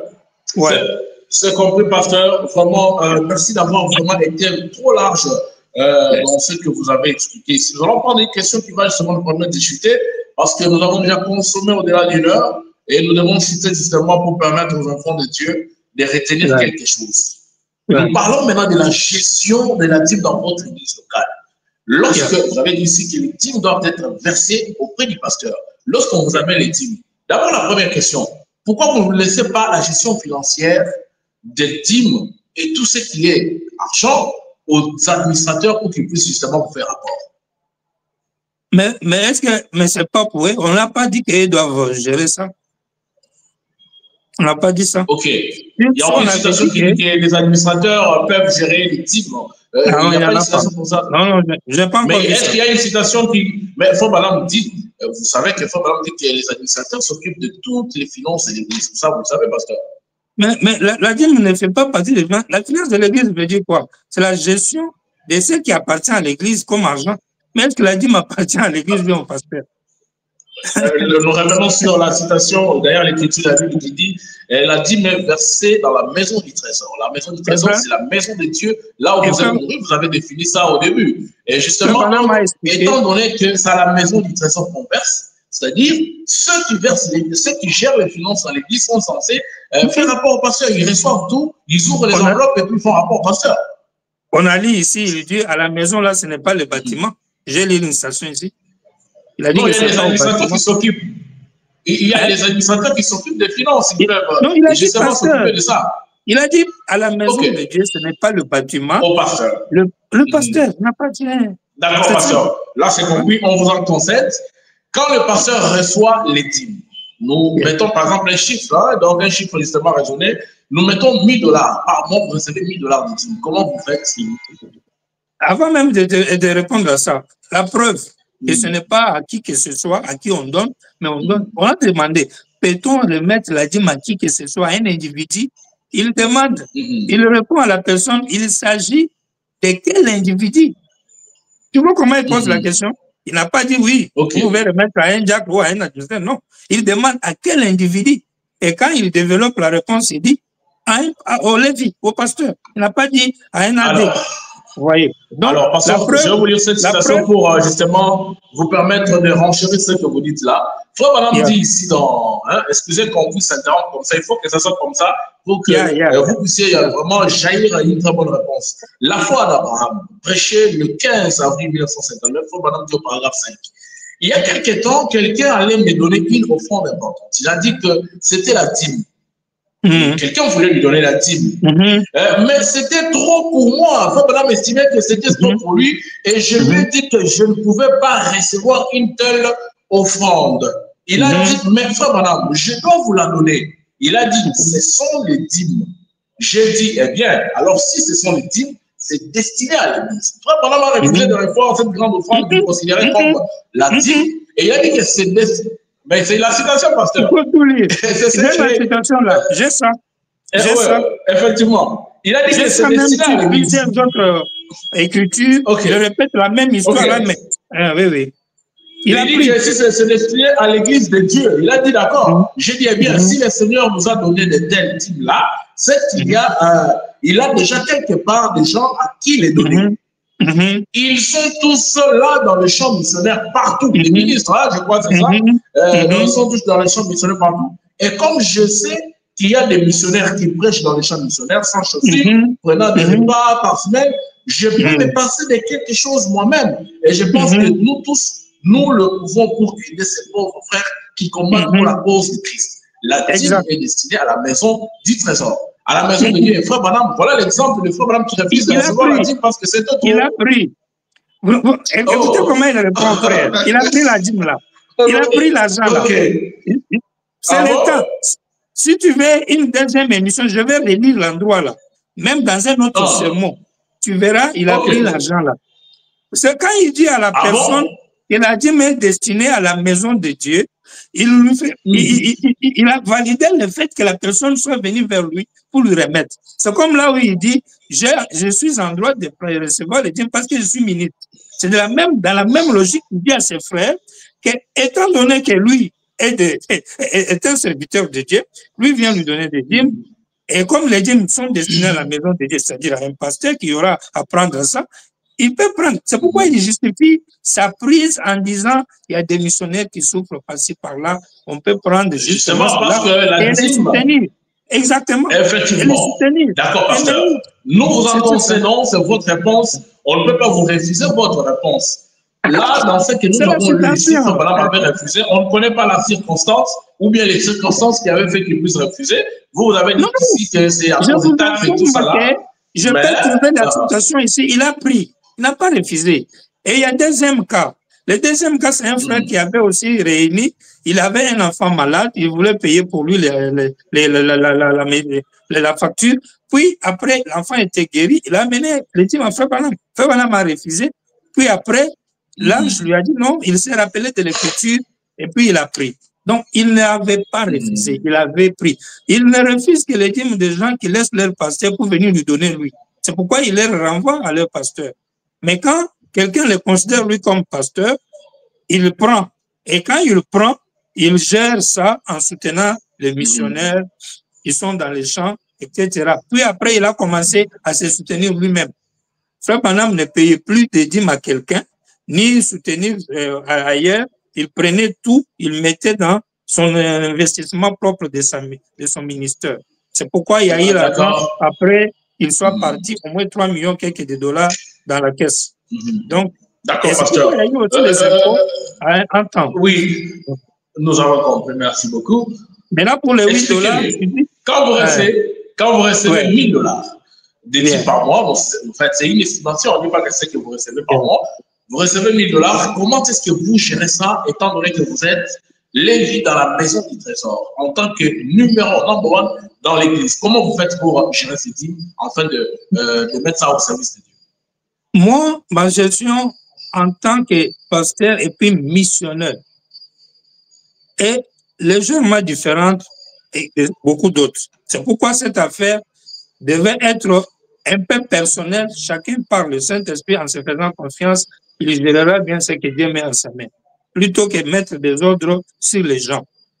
La preuve, comme je venais de le dire, même le bro Joe, que nous aimons tant, notre prophète dans le 2e exode ici, moi je suis dans le 3e bien sûr, mais lui, il ne vit pas de 100 dollars par jour, tu vois, par semaine. Non, c'est un businessman, vous le savez. Je ne parle pas quelqu'un, en fait, qui ne vit que de ce qui est des recettes de l'église. Il n'est pas un pauvre, hein. C'est un homme riche, très riche dans les États-Unis. Très riche même. Effectivement. Voilà. Et c'est pourquoi que les frères africains servent de jeter le boulet sur les pauvres gens. Parce que l'argent. Mais le travail qu'ils ont fait pour rendre grand le message de l'homme dans le monde, ça vaut combien de l'argent? Alors, je voulais dire, moi, quand les autres, nous recevons l'argent, la preuve, si aujourd'hui vous me présentez avec 4, 5 églises, comment cela est venu? C'est parce que ce que nous recevons là, nous avons beaucoup utilisé ça pour répandre l'évangile. Moi, je suis missionnaire. Tout l'argent que je reçois, dis-moi donc quoi, il y a ce que je mange et il y a ce qui va directement dans les missions de Dieu parce que je ne fais que bouger à tout moment. Donc ça, oui, ça c'est connu. Vous êtes un missionnaire mondial. Ça, là, on ne peut pas vraiment en discuter. Vous vous déplacez beaucoup. Vous êtes le premier missionnaire. C'est un peu ce que vous avez dit. Vous ne pouvez pas laisser votre propre famille en souffrance et puis aller s'occuper de notre famille. Vous-même, vous êtes missionnaire. Vous pouvez dans un pays loin. Dieu vous donne. Effectivement, Dieu vous donne cela pour justement aller évangéliser et gagner des âmes. Ça, on vous en conseille. Pasteur, mais vous avez des collaborateurs dans votre église. Il y a notamment ceux qui s'occupent, en gros, les diacres administrateurs. Vous avez un secrétaire peut-être, vous avez des gens qui vous aident à faire l'évangélisation, les gens qui travaillent avec vous. Est-ce que vous leur payez avec les dîmes ou bien les offrandes?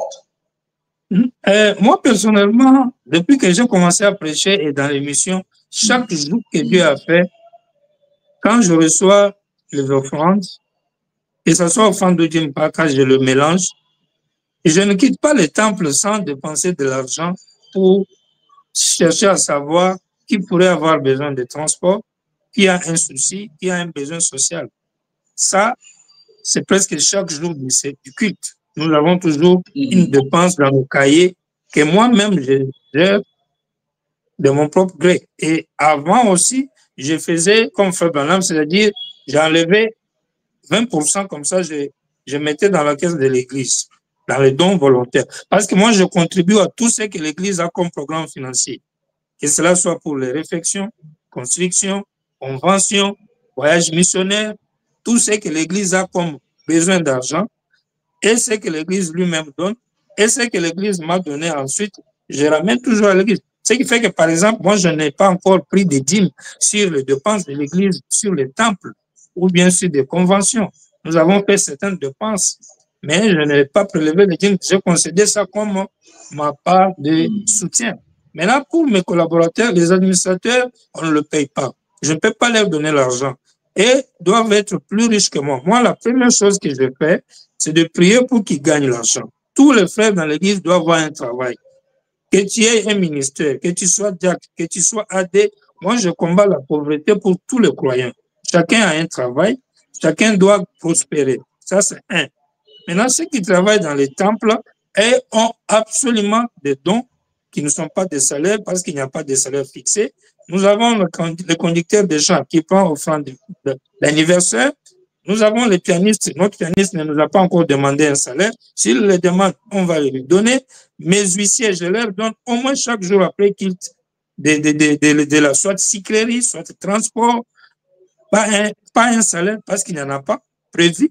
Et d'ailleurs, les montants de l'argent que nous recevons pour le moment dans nos églises missionnaires, bien sûr, qui ne sont pas des grandes églises, ne peuvent pas permettre de gérer les gens à leur suffisance. C'est pourquoi nous prions pour qu'eux-mêmes, nous les aidons à avoir même du travail pour subvenir aux besoins de leur famille. Et quand les gens sont complètement dans les besoins, nous logeons les autres, même au niveau de l'église. Les autres, on peut même leur donner un peu de capital pour les soutenir dans leur exercice financier et des dons par-ci, par-là, aux besoins, même à l'hôpital, etc. Ça, déjà, nous les faisons beaucoup. Il y a beaucoup de familles et même des opérations entières. Quelqu'un malade, il n'y a pas moyen. Nous intervenons pour ce genre de choses. C'est-à-dire, quand nous, on reçoit notre argent, parmi nos collaborateurs, voilà un peu comment on fait. Mais les AD ont le moyen de prendre l'argent qu'ils gèrent, offrandes, volontaires, dons missionnaires, ou bien n'importe quel autre don d'amour qu'ils ont, et fructifier cela. Pas la dîme. Non, on ne fructifie pas la dîme. La dîme, c'est un salaire de quelqu'un. Si vous voulez prendre tout ça, lui, il vit de quoi? Il va aller travailler et ne vous plaignez pas s'il n'y a pas quelqu'un pour prêcher. D'accord, pasteur. D'accord, pasteur.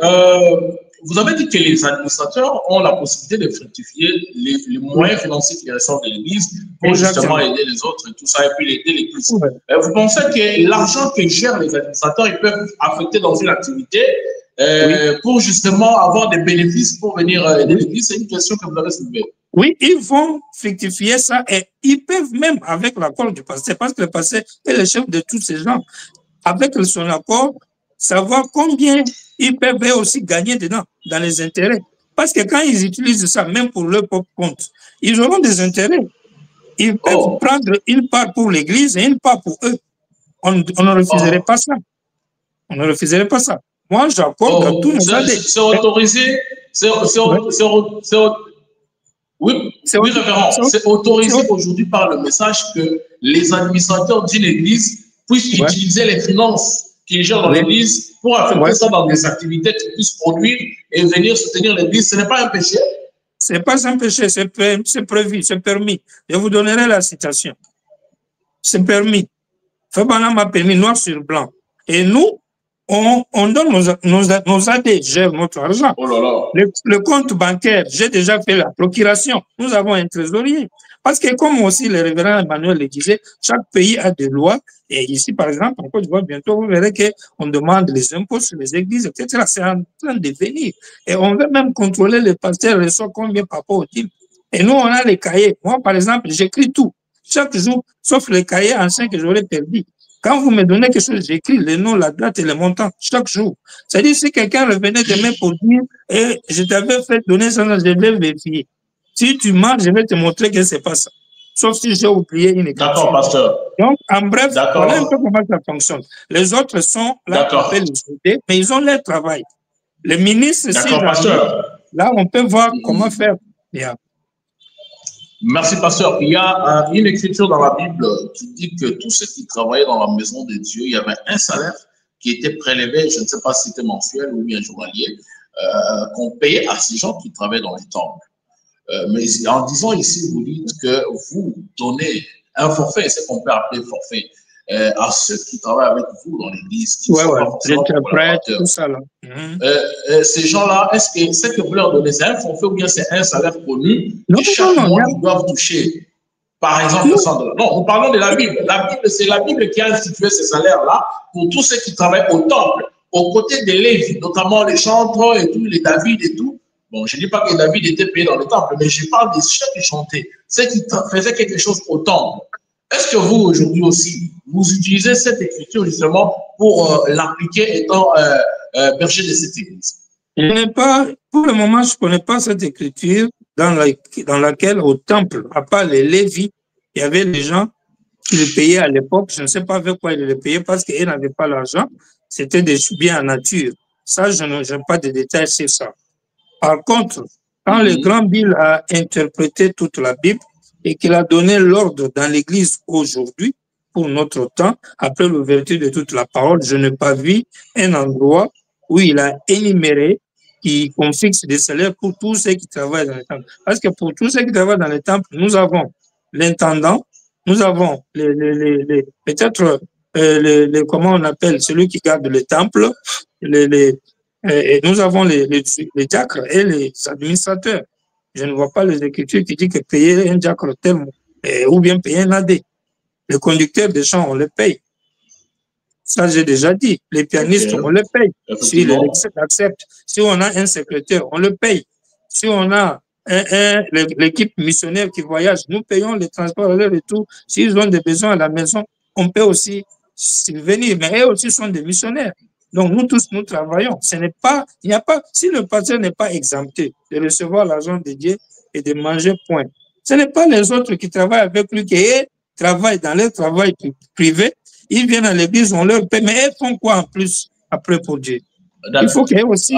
Voilà, c'est un sacrifice. C'est un sacrifice. Pasteur, je vous prends la référence que je vous ai donnée ici, dont je vous ai cité ici. C'est dans Néhémie 12, 10, où il est dit et le peuple bénit tous ceux qui se présentèrent volontairement pour s'établir à Jérusalem. Il y avait un salaire assuré pour les chantres chaque jour. Ça vous dit quelque chose? Mais le chantre, Frère Branham m'a accepté, non? C'est ça que je dis que le conducteur de chant, on le paye. Ça, ce n'est pas problème. Maintenant, les chantres, tu vois que ce n'est pas des chantres, pas des diacres, ni des AD. Voilà, pasteur, merci beaucoup pour cette émission. C'était vraiment merveilleux. Je dois vous rassurer que vous étiez à la hauteur. Vous avez défendu votre droit. Parce que la dîme, c'est un droit pour les Lévites. Et vous, en tant que Lévite, vous êtes obligé de défendre vos droits, votre territoire. Et c'est ce que nous avons constaté. Mais il y a une dernière question que je veux vous poser en rapport avec les collaborateurs du pasteur. Vous n'avez pas pu répondre vraiment avec satisfaction, d'après mon entendement. Qui sont les collaborateurs du pasteur? N'est-ce pas les diacres, administrateurs et tous ceux avec qui il travaille dans l'église? Oui, il y a les collaborateurs. Dans le cas de Frère Branham, il y avait les chants missionnaires aussi. S'il y avait des collaborateurs, il avait son bureau, ce sont ses collaborateurs. Maintenant, les diacres ne sont pas les collaborateurs même du pasteur. Ils sont des associés du pasteur. Ils travaillent pour l'ordre dans l'église, mais ils n'ont pas un salaire fixé par la parole. Tout ce qu'on ferait pour eux, c'est forfaiteur. Ce n'est pas un salaire. Donc, mais les pasteurs. Alors, pour ce qui est. Pour ce qui est des ministres, mais pour ce qui est des ministres dans l'église, vous faites comment? Ils sont payés comment? Parce qu'eux aussi sont des ministres, ils sont concernés aussi par la dîme.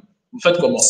Si j'ai un ministre dans l'église qui a été ordonné et qui travaille à mes côtés, je pourrais prévoir un montant à lui remettre pour lui sur ce que je gagne.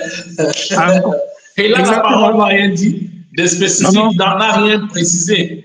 Non. Vous donnez ce que vous voudrez. Exactement. Et on doit se faire confiance. Pourquoi on veut que les pasteurs fassent confiance aux AD, ils gèrent l'argent, mais on ne veut pas faire confiance aux pasteurs que Frère Branham m'appelle les chefs suprêmes de l'église. Vous voulez fixer un salaire à un NDG. Alors que celui qui est la tête des diacres, la tête des AD, la tête du trésorier, la tête de tout. C'est compliqué. Ou bien, donc les ministres ne peuvent pas espérer avoir officiellement un salaire. D'ailleurs, vous avez précisé qu'il faut qu'il soit ordonné. Mais s'il n'est pas ordonné, il ne peut pas bénéficier de quelque chose chaque mois. Un ministre qui n'est pas ordonné est considéré comme un apprenti dans la formation. Et nous voyons son appel, nous identifions son appel pour savoir où le placer. Est-ce qu'il reste dans le temple là en aidant le pasteur ou bien il va être dans une autre église? Ça, je parle plus à mon cas parce que moi, je me retrouve avec souvent beaucoup des églises. Parfois, je n'ai pas les gens à placer dessus. Donc, du coup, dans ces cas-là, je peux envoyer ici ou envoyer là-bas. Mais par exemple, quand on n'a pas encore ordonné, cela veut dire que nous n'avons pas encore trouvé l'appréciation du public sur le ministère en question. Parce que l'Église doit apprécier le ministre.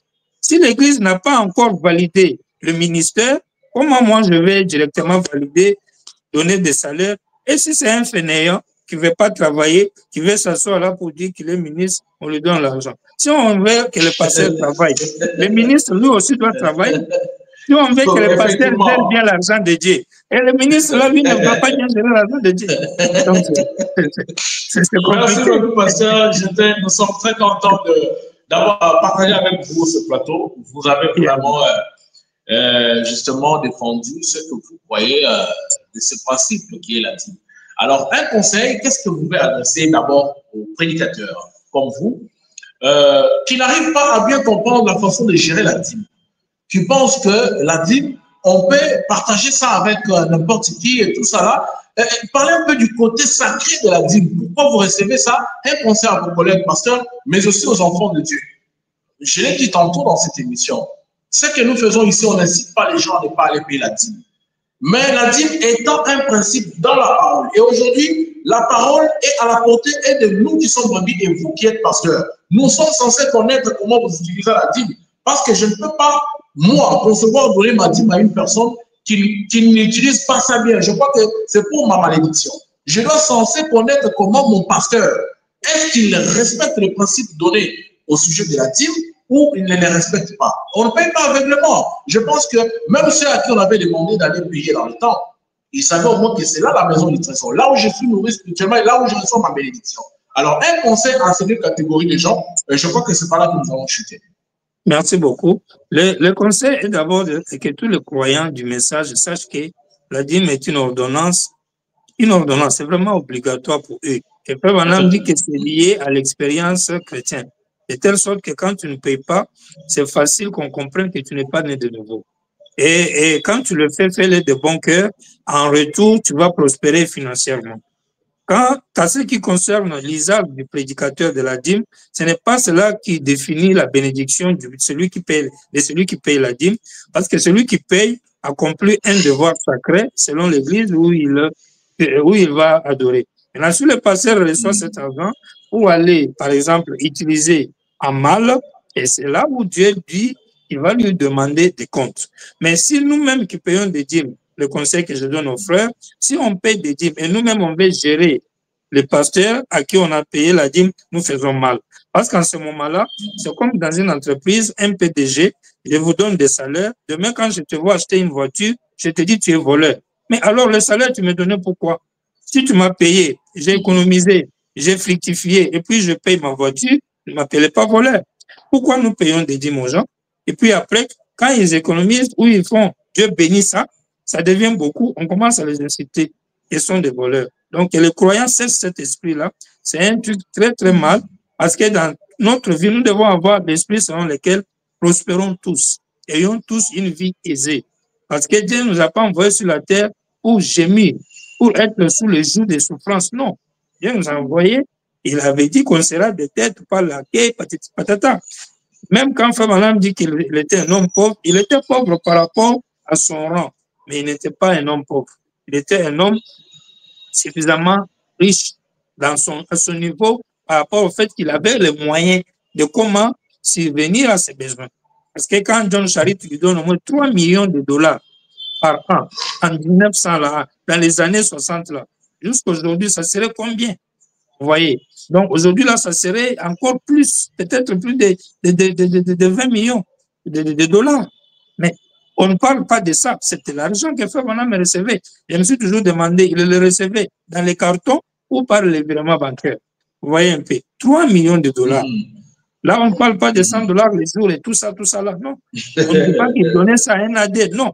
Un jour, même l'État américain lui a dit, mais pourquoi tu as aidé les gens sans que tes AD sachent? Il a dit, je ne suis pas obligé de leur dire. Et il ajoute, quand la main droite donne, la main gauche n'est pas obligé de le savoir. Parce que lui-même était le premier à dire.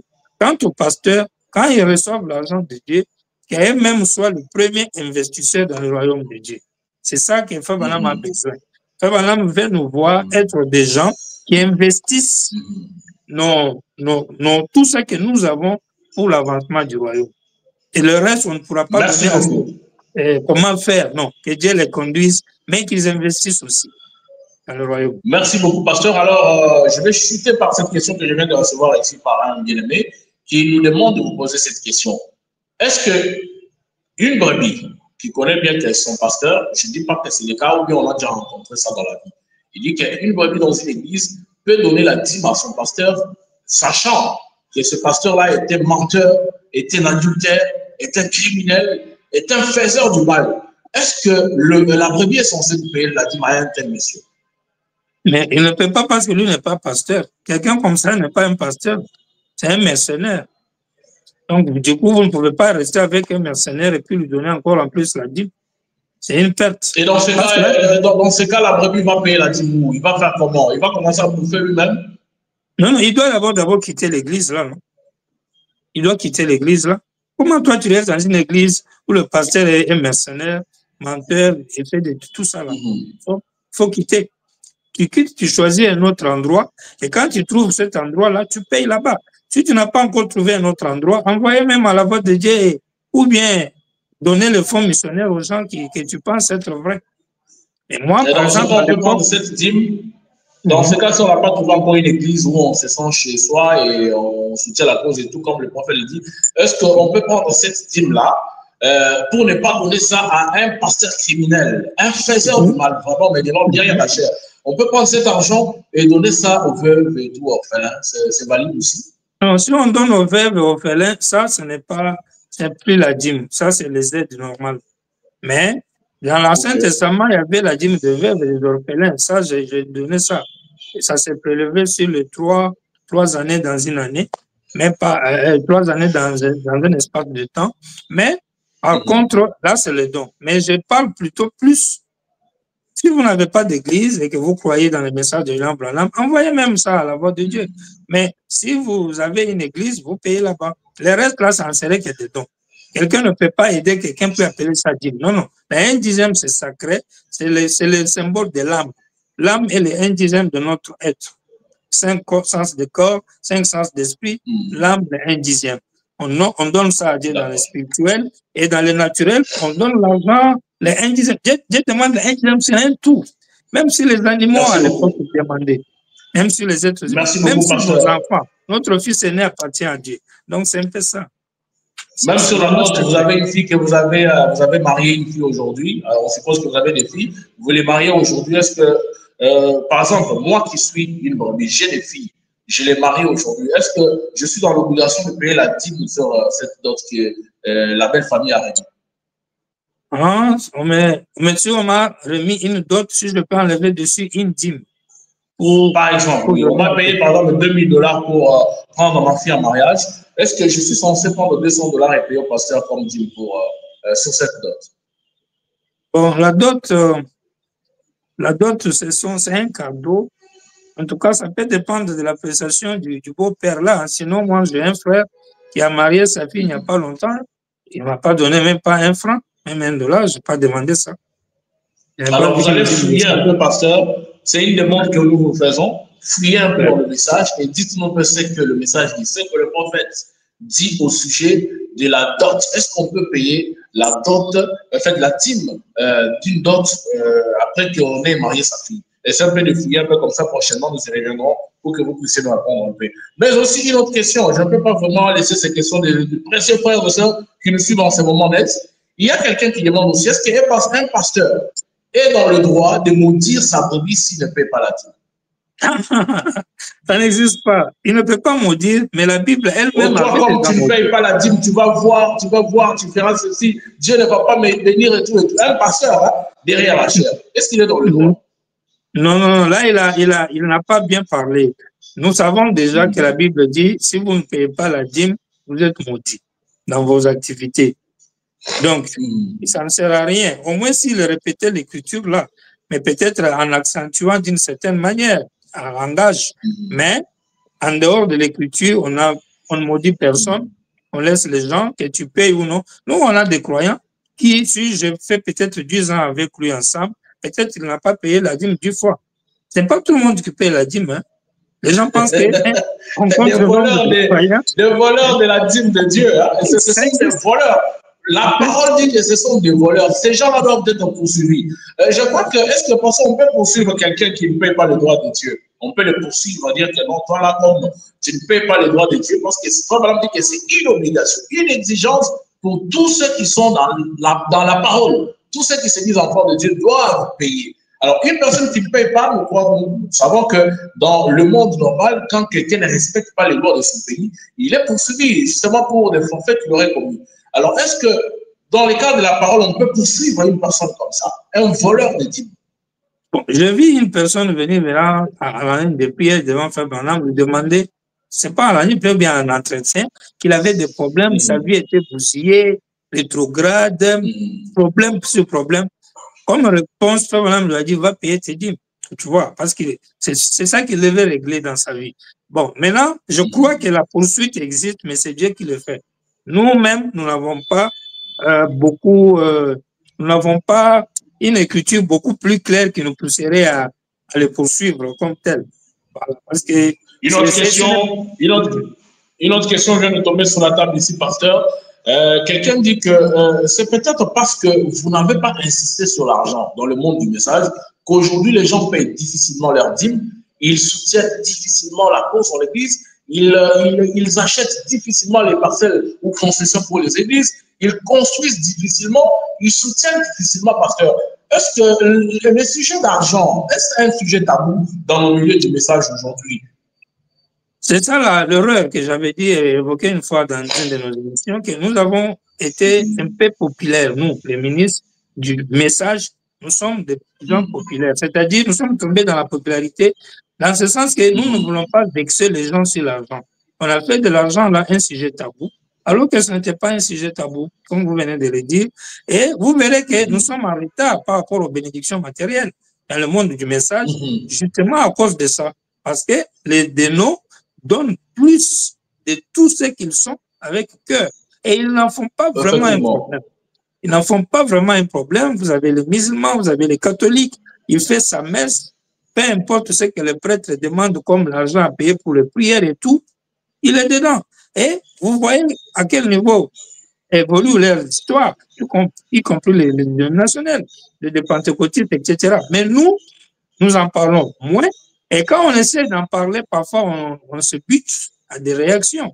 Et aussi, c'est le fait, parfois on a des mystères, beaucoup à parler, je ne sais pas, mais on n'est pas trop sur l'argent dans les messages. C'est rare de voir un pasteur dans les messages qui parle chaque fois sur l'argent. Et s'il le faisait, on va dire il n'a plus de révélation. Donc, c'est ça aussi le problème. Parce que les gens du message ont beaucoup de connaissances. Ils aimeraient bien qu'on leur parle de la seconde bénie, Dieu dans la chair, 17, 30 points.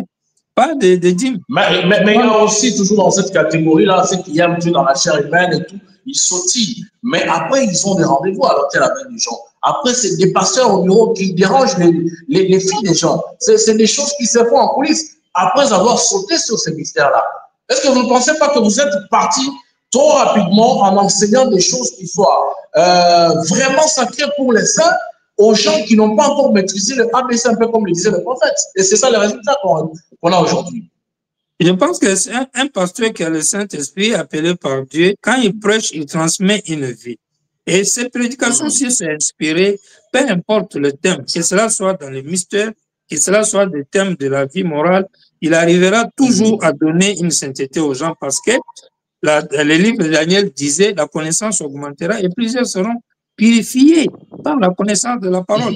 Et Frère Branham dit, les enseignants aujourd'hui, ce n'est pas ceux qui vous disent de ne pas commettre l'adultère, car vous connaissez déjà ça. La loi de Dieu dans votre cœur vous dit que c'est mal de le faire, mais c'est de donner les enseignements sur la parole. Donc, en principe, je pense que nous devons enseigner et prêcher. De parler des choses simples, de comment vivre, de la vie d'un croyant, et aussi parler des mystères. Si on est juste un côté, ça crée un déséquilibre. Mais nous vivons dans un âge où le mal prime sur l'homme.